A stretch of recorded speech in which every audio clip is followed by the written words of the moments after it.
Okay, I figured I'd better do a quick video on this thing. This tailgate was rusted out in really bad shape. It was gold colored,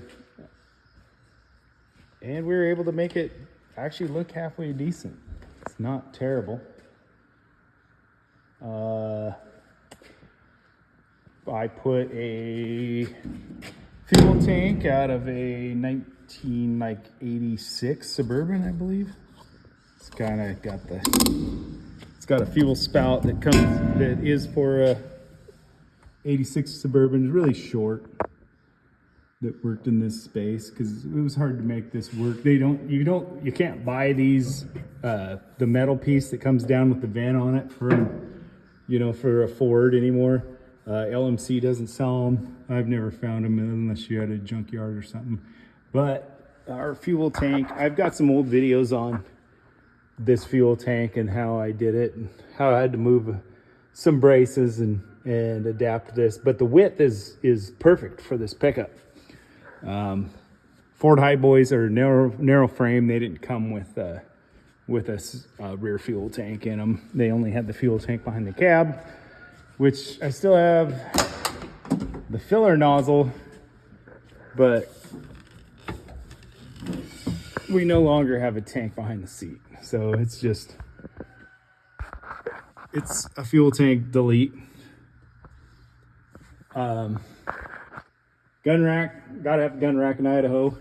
Rear slider, bought off of eBay. This did not come with a rear window. Just installed the front windshield this weekend. If I got to give a shout out to Trucks and Toys up in not Post Falls, but State Line, Idaho. I bought the windshield from them. Great price, good people.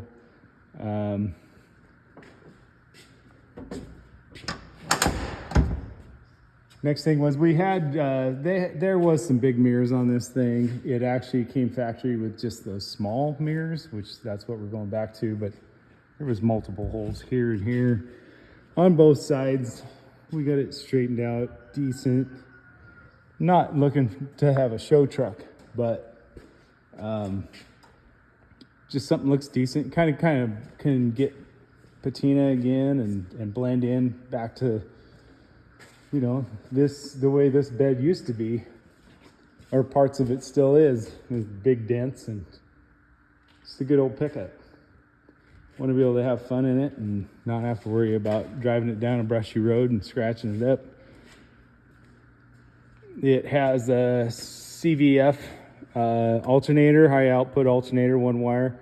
I put the GM one wire ignition on it, which is really nice because Ford's ignition system was terrible.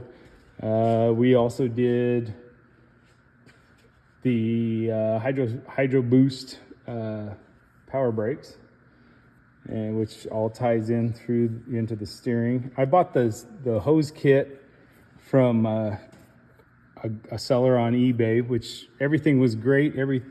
Everything was there except for I spliced into this old power steering line because I got to get a 1/2 inch to number 6 hydraulic fitting, which I ordered on Amazon. Did the Saginaw power steering pump, CVF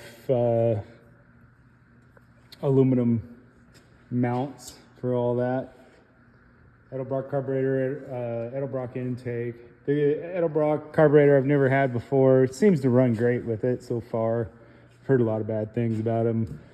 Typically I would want a Holly, but I bought that intake out of Post Falls from a guy off of Facebook, and well, I got some vacuum leaks here too.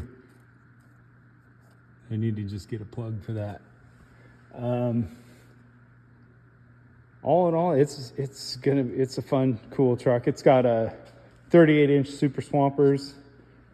It's got 6 inches of lift, and it's a Skyjacker lift. which I love Skyjacker. It's as far as leaf spring lifts, the best company around. They're still making the good old stuff. We got the dash. It'll hopefully be going in soon. Still got some parts I need to get. The plastic glove box, ABS glove box. I think way better than the old cardboard glove box. Just painted some little odds and ends. This piece goes under the steering wheel. Glove box door. I need it. It's got a little grab handle on it. Somebody added to it. Just leave some of the old weird quirky stuff that, you know, old farm truck stuff. And what else? Oh, the mess. Everything becomes just a giant mess. I'm looking forward to having this project at least to the point where I'm just not making a mess everywhere. Flexolite is the electric fan that I ended up using. That's the controller for it, which is not installed yet. That fan seems to cool. It keeps it at about 190 from what I'm seeing so far, at least in the short amount of time I've been able to play around with it, and say it seems to be a great fan. Doesn't seem like I need more of a fan than that, but we'll see as summer goes on and I get to drive this more. Hopefully that is plenty. Oh, that Borg Warner, I don't think I'm saying that name right, but I did that, the steering shaft, which you buy. You still rolling? Okay, yeah, which you can buy that and then you cut it to length. I cut this end and then you have to drill a hole through for your set screw, for one of your set screws, and then you're pretty much good to go. It also collapses, telescopes right here. Yeah, so I guess that's about it. All right, well, that's kind of the update on what's going on with this thing, and sure hope everybody likes it, and hopefully we can put out some more videos. We got the chrome, all the trim. Going to start polishing that up.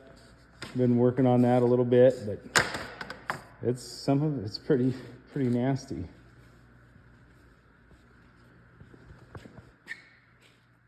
And then wiring.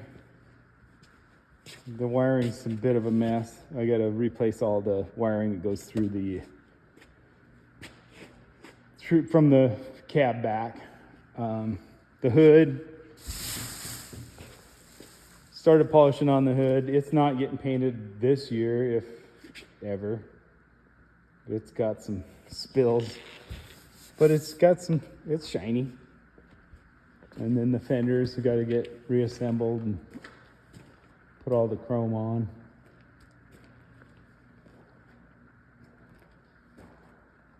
So I guess that's it for about now. Oh, well, there's also the grill. We've got a grill, but she's a little wonky. She's not straight. It's out of a 73, as you can see, around the headlights. Yeah, lots of work, but it's fun and rewarding. So, okay, until next time, I'm gonna be working hard. Hopefully post another video soon. Thanks for watching.